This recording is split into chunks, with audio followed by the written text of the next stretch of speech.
Coming up in Our News Weekend, as the number of COVID-19 cases inch closer to 5,000, the doctors' union weighs in. Government to crack down on those living in North and shantytowns. Plus, a big donation for children in BAIN and Grantstown.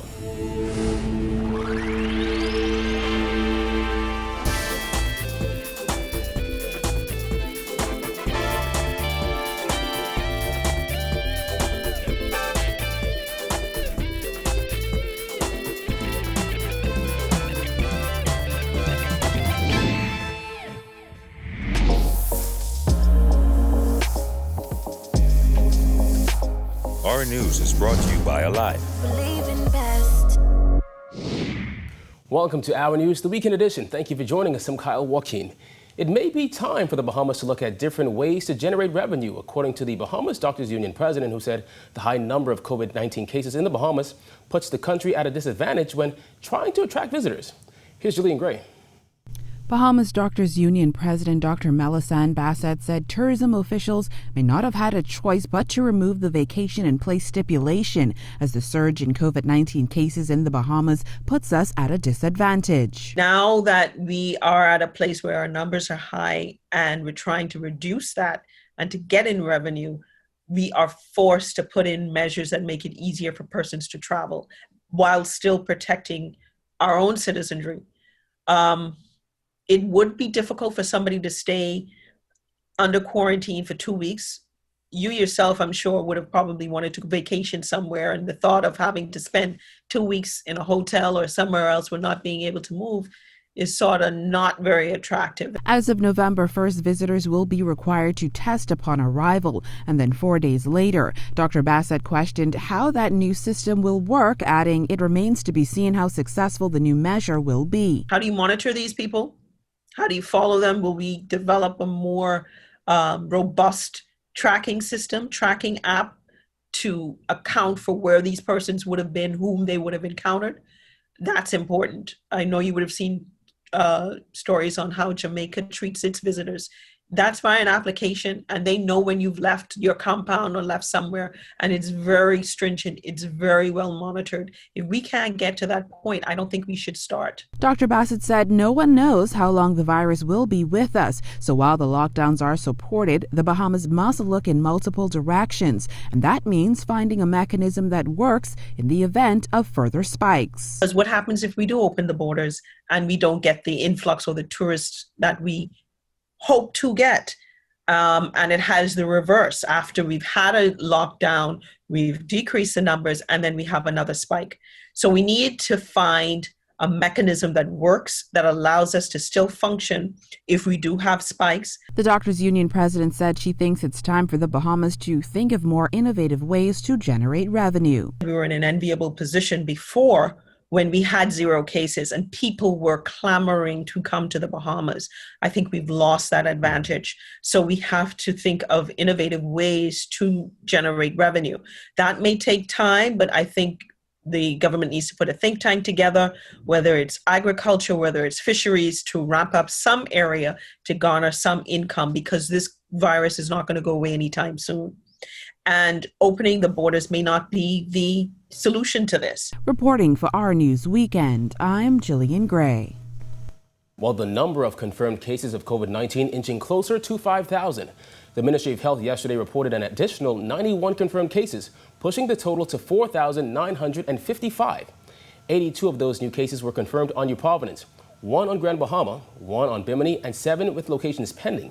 There are 2,093 active cases, with 112 in hospital. 106 people in the country have died from the virus, while 2,724 have recovered.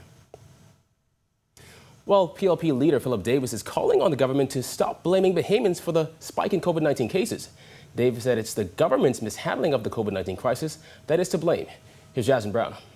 The PLP is again disappointed that the Prime Minister took the opportunity again to blame this escalation in the spread of COVID-19 on the behavior of the Bahamian people, when his government has not done enough to provide the requisite public education and sanitizing material to more effectively fight and mitigate against the spread of this virus. As cases continue to increase on New Providence and Abaco, Prime Minister Dr. Hubert Minnis announced on Wednesday the re-implementation of weekend lockdowns and a 7 p.m. to 5 a.m. weekday curfew on those islands. He also announced a slew of other restrictive measures aimed at curbing the spread of COVID-19. Minnis has repeatedly called on Bahamans to adhere to social distancing and other COVID-19 safety protocols. But Davis insisted the message has to go beyond that and added that the government needs to first get serious about testing. Testing is important. It is the only way to make an invisible virus visible. If any Bahamian suspects that they have been exposed to the virus, they should be able to get tested for free. He also pointed to what he calls the failures of the government to properly manage the COVID-19 crisis in the Bahamas. The healthcare system is overwhelmed. COVID-19 deaths are averaging 1 per day, and the positivity rate is unacceptably high. The latest dashboard indicates a positivity rate of 20.6%, well above the World Health Organization's threshold of 5% as a measurement of success. The Bahamas continues to rank at the bottom of countries globally in its performance to contain and manage COVID-19. Reporting for Our News, I'm Jasmine Brown. In crime news, 2 men are in custody tonight after being caught with suspected marijuana. According to police, just after 1 p.m. yesterday, officers from the Drug Enforcement Unit went to the Southern Seas community off Bacardi Road where they observed a man who fled upon seeing police. Officers then searched the vehicle the man was about to enter and found 2 croaker sacks of suspected marijuana. After searching nearby bushes where the man ran off and a nearby residence, they found more tape packages of marijuana. 2 men were taken into custody. Police investigations into this matter continues. Well, Agriculture Minister Michael Pintard says his ministry is set to take legal action against those who have not vacated a North Andros shantytown that was built on land intended for agriculture use. He says the number of illegal migrants in the development has dwindled. However, he assured that all illegally constructed buildings will be dealt with. The visits that we have taken, even in the midst of the pandemic, a number of the residents seem not to be present. Now, the question is, have they left and left permanently? We know we have received letters, formal letters from a number of residents who have asked that they be given time to relocate. Others have sought to have their land regularized one way or another. And so in terms of the actual numbers, we would certainly need somebody to do a more detailed census with respect to it. In a sworn affidavit filed in the Supreme Court in January, former Chief Counselor Peter Douglas said there were roughly 900 people living in 3 shantytowns across North Andros. He also claimed there was a drastic increase in the population in shantytowns in North Andros since Hurricane Dorian in 2019. North Andros MP Carlton Bolake says a team will be headed to North Andros soon for further assessment of the situation where it appears those purported illegals are marrying for status. We do have a situation where we have immigrants who are now marrying androgens. That is something that we have to carefully look at also, who are building homes. And also, we have a team that is going to be addressing our matter that is being discussed already by the minister, with a team that is going to be going down to look into those shanty towns again and to see exactly what needs to be done. Still to come, a cabinet minister speaks on the struggles of avoiding COVID-19 as a parliamentarian. Plus, why one APCO pastor says measures don't go far enough. Stay tuned.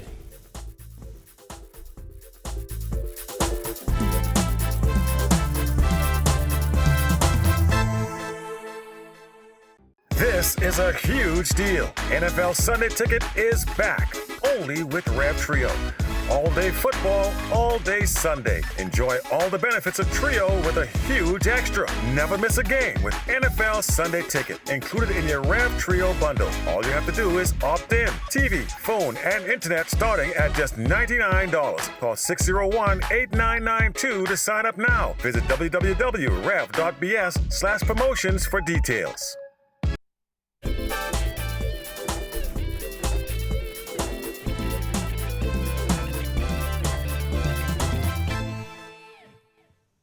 After one cabinet minister, 3 MPs, a senator, and 2 parliamentary staff members tested positive for COVID-19, Tourism Minister Dionisio says their role as parliamentarians and cabinet ministers make it tougher to avoid exposure. Several cabinet ministers remain in isolation after being exposed due to Environment Minister Amal Ferreira testing positive. Since then, they've all tested negative. The best way to prevent yourself from getting the virus is to, remain isolated. But there are obviously functions of this job, whether it's being a cabinet minister, whether it's going to cabinet, whether it's dealing with your constituents, draws you into situations where you could be potentially exposed. So that's why it's doubly important to wear your mask, wash your hands, and as best as possible, ensure that you're 6 feet apart. It creates difficulties in our current, our current parliament and our current cabinet office. But, we address it as best we can. Abaco pastor Silbert Mills says the new lockdown measures for New Providence and Abaco are laughable, as he thinks they do not go far enough. A full weekend lockdown took effect last night, with even grocery stores and gas stations closed. In addition, the weekday curfew was moved up to 7 p.m. I think he didn't go far enough. I think the lockdown should be a full 2 weeks lockdown for us to try and isolate this virus. Locking down from Friday to Monday is almost laughable, because you're saying, okay, hide the virus for the weekend, but then go back out on Monday and spread it. People aren't taking this serious. Mills, who recently recovered from COVID-19, said he thinks there are more cases in Abaco than health officials have recorded. He said when the measures are harsher, more people may take the disease seriously. I understand where he's coming from because of the pressure and the demonstration, and Bahamians don't understand what we are facing. This is a battle we cannot see, an enemy we cannot see. And Abaco, 7 cases, and we don't know where they are. I just don't think he went far enough. I understand his hands are tied, but the people are not going to take this serious until we are wheeling people out on gurneys by the dozens. When our news comes back from the break, how optimistic is the Labor Director about an economic rebound? Stay tuned.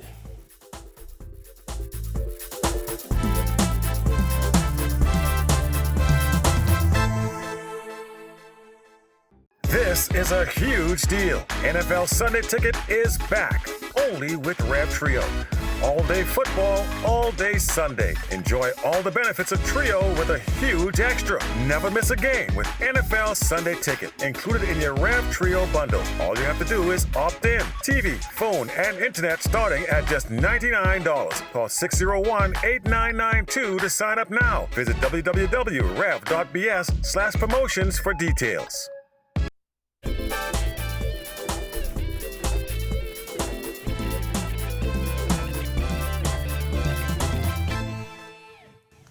You're watching Our News. Welcome back. Acting Labor Director John Pinder says he is optimistic the job market will rebound. Pinder estimates the economy will get a boost by next spring. The government is doing the best they can to assist in that regard. But yeah, I am an optimistic person. I see a glass half full, not half empty. So I believe we're doing all we can to really try to keep people confidence, boost to know that this will end at some point. This has to end. Pinder admitted that roughly 40% of the Bahamian workforce, particularly in the tourism sector, is locked in a waiting game as hotels and some businesses remain shuttered due to the COVID-19 pandemic. Pinder says the country's economy will remain on life support until its critical industry, tourism, can be resurrected. In the meantime, he says Bahamians must learn to coexist with the virus. We just have to learn how to coexist with it, and the steps are being taken to guide Bahamians as how to best live with this pandemic. Still to come, BAIN and Grantstown learning goes digital with GRAYCLIFF. That's coming up when Our News returns.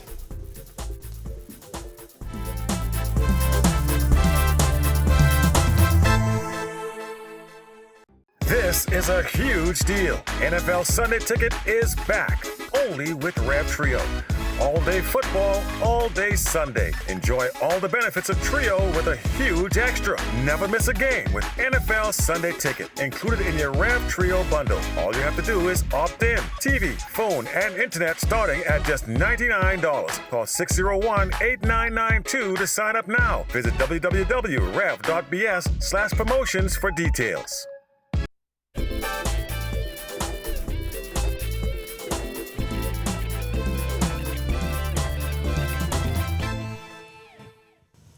As schools in the capital begin virtual learning, BAIN's and Grantstown Member of Parliament Travis Robinson partnered with the owners of GRAYCLIFF to form the BAIN and Grantstown Virtual School. Robinson said the idea came as many parents in the community were hit hard by the COVID-19 pandemic and may not have the means to provide the necessary resources for virtual learning. Therefore, the launch of this BAIN and Grantstown Virtual School GRAYCLIFF campus is important to ensure, as a community, we assist in achieving the Ministry of Education's core vision, which is that all students in the Bahamas receive a quality education, no matter of your status, your race, or ethnicity. All students deserve to receive a quality education. The BAIN's and Grantstown constituency office provided 50 tablets for students and 4 laptops for the instructors. Some 72 students will be on rotation to use the virtual campus. GRAYCLIFF co-owner Roberta Garzaroli said GRAYCLIFF will provide lunch for the students and rapid COVID-19 tests for everyone. She also explained that the facility will be cleaned and sanitized daily. All of us, the teachers, you guys, are all going to get a COVID test. It's going to be a rapid test, very fast, 15 minutes, so that we're all safe. And that's something we are all providing. Well, thank you for joining us for Our News tonight. On behalf of the entire team, I'm Kyle Joaquin. Remember, you can catch Our News on the Go Rev Go Play app. Have a good Saturday evening, Bahamas.